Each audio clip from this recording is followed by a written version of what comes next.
live? Yep. Frank, we're actually live? We sure are. Really, we are live from the North American International Auto Show. As live as it gets. That's very exciting.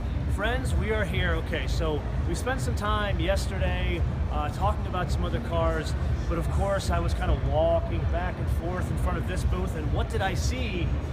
The new Porsche 911 Turbo and Turbo S. Now, I know that sounds somewhat confusing because over here, in this fancy color here, Frank, what is the name of that color? Graphite blue. Graphite blue, which is a new color from what I understand. Yes. That is a 911 Turbo, and over there, that is a 911 Turbo. So I spent some time talking with my friends at Porsche and asked them what's the actual term of what we're going to call this, now that we have this as a Turbo, but this is the Turbo. Well, it turns out that is officially the Carrera, okay? And that is the Turbo. Are we clear? On this car? Okay, let's move forward. So there are a couple of changes here. I wanted to take some time with you guys to go through some of the changes. So we'll chart the changes. If you have some questions here, make sure you pop in here, or if you're going to watch us on YouTube, hit us on Twitter, Facebook, or Instagram, MotoManTV, all one word, MotoManTV, all one word. And with that, let's jump into the changes. So the Porsche 911 Turbo, you know, I was chatting with some of the folks here at Porsche, and when the 930 Turbo came out, the original ad or the slogan was exclusive, explosive, expensive. That really was the ad campaign, and I think it kind of still applies here, and here's why. Let's start with the most exciting stuff. Come on, Frank, come on back here. Why are we excited about this car? It is because of the engine, people. So it's still a 3.8 liter flat six, but really what changes here is the horsepower. So the horsepower on this car now is, are you ready for this? 540 horsepower, as if 520 in the previous car wasn't enough. So, you know me, I'm not that excited about horsepower, I'm more excited about torque. Now this car, if you spend some time looking at our 991 Turbo First Drive episode, we spent a lot of time talking about the different types of torque because there's an overboost in this car. So if we just talk about like the base, no overboost, the torque is, you ready for this? 487 pound-feet, which comes in at 1950 RPM, stays flat all the way up to, I think, 4,000 or 5,000. 5,000. 5,000. Frank is my old rally buddy. He and I actually did Targa Newfoundland together, and he actually has a question. What's the question? First question we have is, what's the price? What is the price? Well, the one you are looking at right here is $159,000 US, and the one you are looking at over there is $187,000 US, and that's a coupe. Actually, right. And so what I'm talking about is coupe. So like this one here with a fixed roof, that kind of stuff. The convertible is more. What is the price of the convertible? So the convertibles are $12,300 more than the coupes respectively. Okay. So for the Turbo, you're looking at $171,500. Yeah. For the Turbo S, you're looking at $200,400. Okay. Now, one thing I want to point out when we're talking about differences between convertible and hardtop, both of them have the same top speed of 205 miles an hour. Look at For the S. For the S. Yeah. For the S, 205. 199 for this one. 190. Yeah, 198. So think about this for a minute. This is a convertible. Okay, 205 miles an hour, top speed. Even this one, the non-turbo, the basic one, is 199 miles an hour. We have another question? Another question on these cars was, what is the weight? You know what? You people know me very well, so let's talk about the weight. The coupe you are looking at right here is a little bit over 3,500 pounds. The convertible you're looking at over there is almost 3,700. So think about really power to weight on this. So let's go back to the torque. I know we kind of veered off the torque. Right. So the basic non-overboost, again, 487 comes in at 1,950 RPM, stays flat all the way to 4,000 or 5,000. Now really think about that, guys. We spend a lot of time, we just drove that Aston Martin V8. That's a V8, that develops torque very low. Generally cars in a V configuration, or especially in a straight configuration like a 6 and a BMW, they can develop torque at low points. Flat 6s or even flat 4s you can see in Subarus, by nature they generally don't develop torque low. You got to pull more revs out of them to get more torque. not so the case here. And that's a function of a couple of things. That's a function of some of the engine management, but also the change in the turbos. So if we look over at these Carreras, if you remember from Los Angeles, we talked about the change. They actually changed the turbochargers. Well, I shouldn't say change turbochargers. They went from a normally aspirated 6 to a smaller 6, but with turbochargers on them. And the way in which they manage the turbochargers, as well as the size of the turbochargers, that's how you're able to get torque at such a low point out of these engines here. Now back to this one with overboost. With overboost, 524 pound-feet of torque, which comes in at 2,250 RPM, stays flat all the way to 4,000 RPM. Now, while we're on horsepower and torque, let's go over to the S. Come on over, Frank. So this is the Turbo S, and big difference here, this actually has a completely different turbo. It actually has, the impeller is based, the impellers are different in this turbo as opposed in the regular turbo.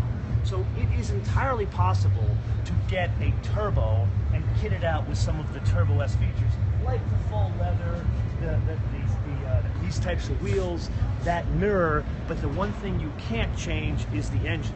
So what's the difference? The difference here is, it's like laughable even telling you these numbers. Like 560 horsepower wasn't enough before. 580 horsepower, and remember, with a coupe, this is a 3,500 pound car. Just think about the power to weight, the numbers of what that is. Let that roll around in your brain. So 580 horsepower, and the torque in this case, 516, comes in at 2,100 RPM, and then 553 comes in at 2,250, stays flat all the way to 4,000. If you're following correctly, the torque is actually the same on these, because remember, these were turbos and the management was similar previous year. But again, 3,500 pounds, 580 horsepower, and 553 pound-feet of torque. So let's press on to some other changes here. Let's go back over to this one, Frank, here. Come on over here. Excuse me. Yes. You want me to... Yes. Sorry. Yeah. Can I go over there? We were actually shooting. Say hello. Hi. Yes. How are you? So let's go back over here, guys. So let's talk about the wheels for a minute. So we're shooting at an auto show. This happens at an auto show. We still have to share the environment with everyone, and we have a question. We have a personal preference question, actually. Yeah. Would you prefer a C63S or a Turbo S? That's not a fair question. That's hard to answer. Because a C63S is about a $90,000 car.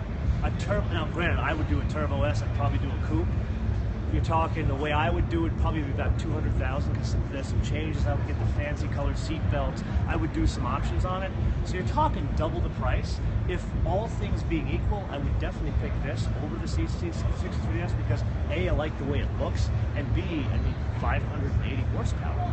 But if you're talking just based on price, yeah, I'd have to pick the Mercedes because it's less than half the price. Kind of an unfair question. Not really comparable cars. Yeah, either. they're totally. I wouldn't. This is more of an AMG GT. Correct. And the AMG GT is still a different vehicle than this because the engine's in a different place and the power is different. So, odd question, but again, if all things being equal and the price were the same, definitely this. So let's press on to some of the changes here.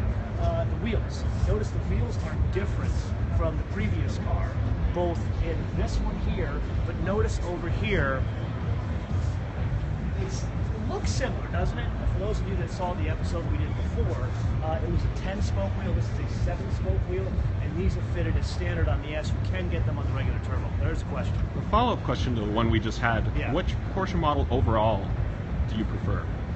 Well, Frank holding the camera is not going to like this answer, but the one I prefer is the one that isn't being built, and that is a GT3 RS Targa with manual transmission.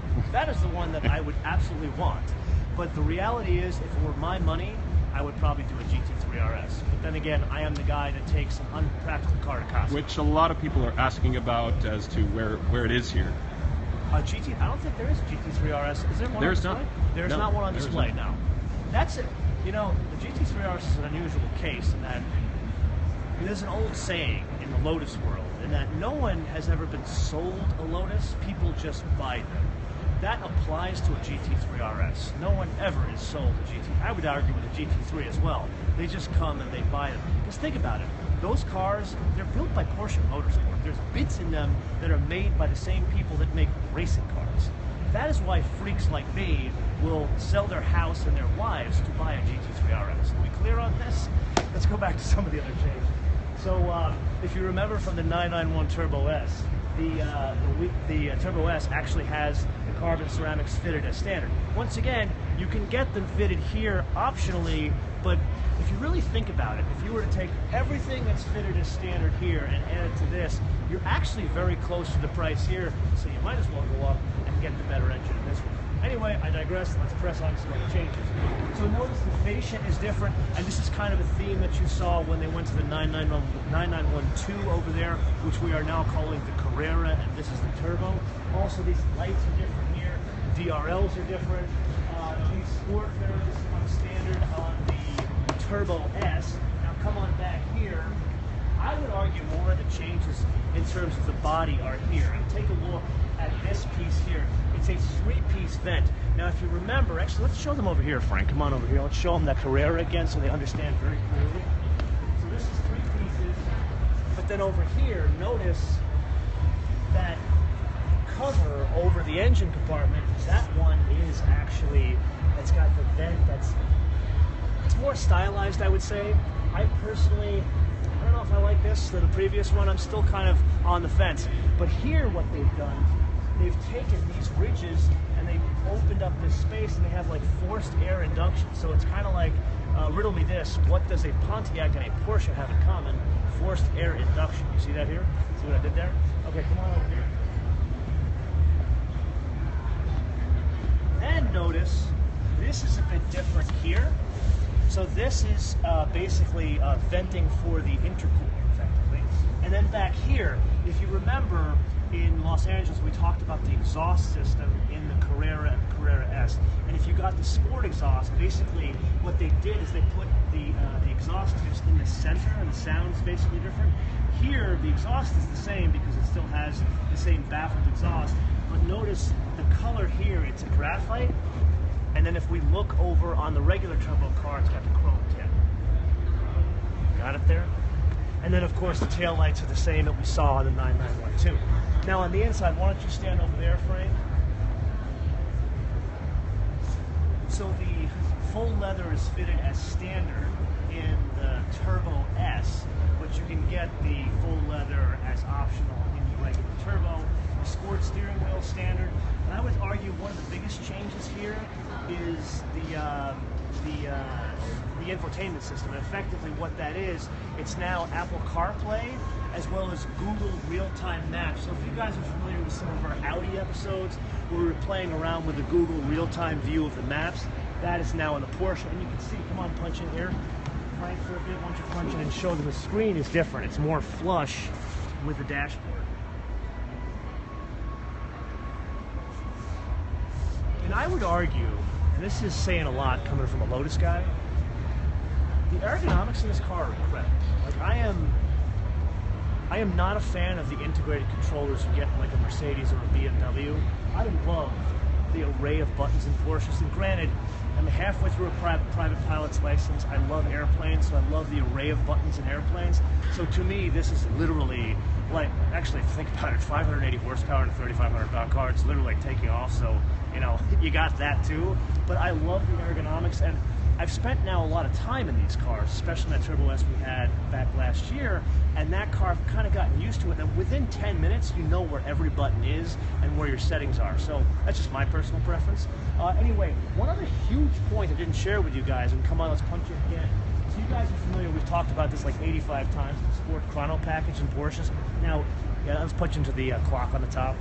Now, for the avoidance of doubt, I don't know if you guys saw the episode, it's not just a fancy clock. The major improvement, or I shouldn't say the major difference in the Sport Chrono to not Sport, it's a non-Sport Chrono car. I don't know if your finger is in front of it. Yeah, there you go. The major difference between a Sport Chrono and a non-Sport Chrono car is it's the engine house. It's all about the engine house. So basically you can adjust the stiffness or rigidity of the car with the Sport Chrono package. And again, it is optional on the Carrera cars, but it's now fitted as standard to both turbo cars. Any questions before we press on? Because I think we've covered most of the changes here. There is a dynamic control system, so the body roll, that's fitted as standard here, but that was fitted as standard the previous year, so that really isn't a huge change. Anything else we're doing, Frank? Any other questions? Pretty comprehensive, I would say. Okay, so let's come around. Let's give one more view, Frank. Let's go around the front here. But you know what? I have a question for you guys. What do you think of this color? Tell me again the name of the color. Graphite blue. Graphite blue, guys. I'm being very honest with you guys here. I don't know if I like this color. You know that blue is my favorite color. So let's walk around here, Frank. Let's show them the color a bit more. My question is, I don't know if it pops. I like the contrast between the light gray and this blue. Maybe I'm going to see this thing out in the daylight, see if I like it. Let's walk around some more here. And notice the mirror here. The mirror is different on the base turbo as opposed to the Turbo S. Oh, huge piece of information here.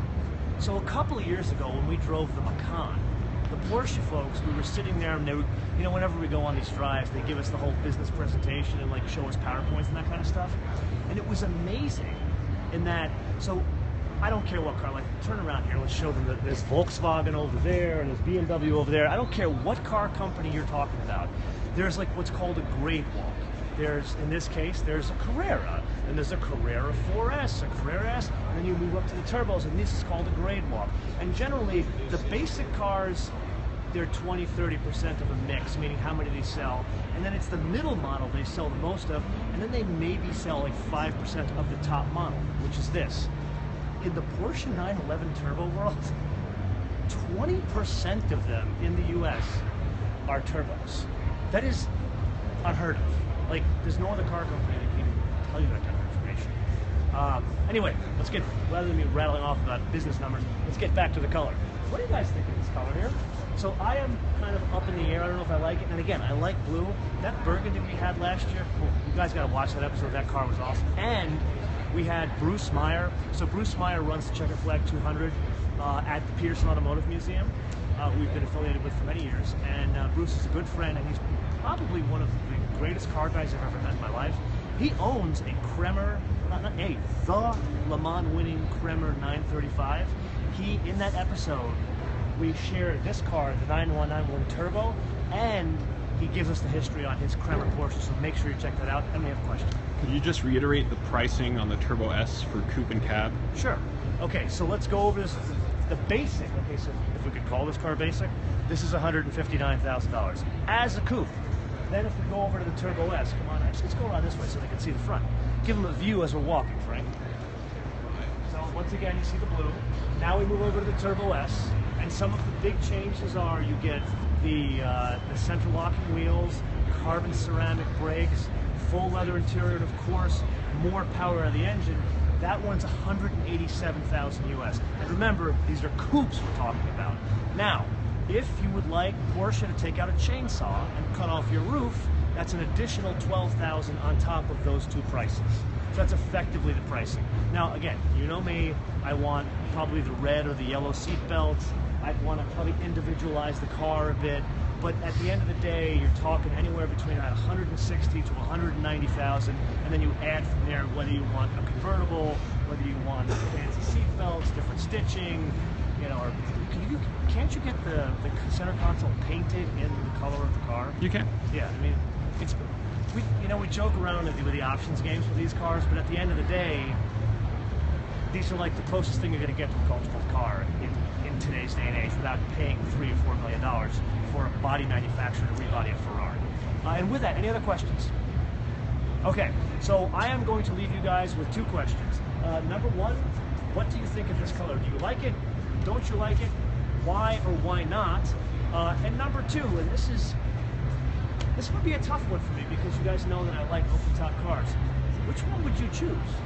Would you do the hard top, or would you do the convertible, and why? And don't just tell me why, let me know what region of the world you live in. Let me know in the comments below, or via our social media, MotoManTV all one word, MotoManTV all one word, Facebook, Twitter, and Instagram.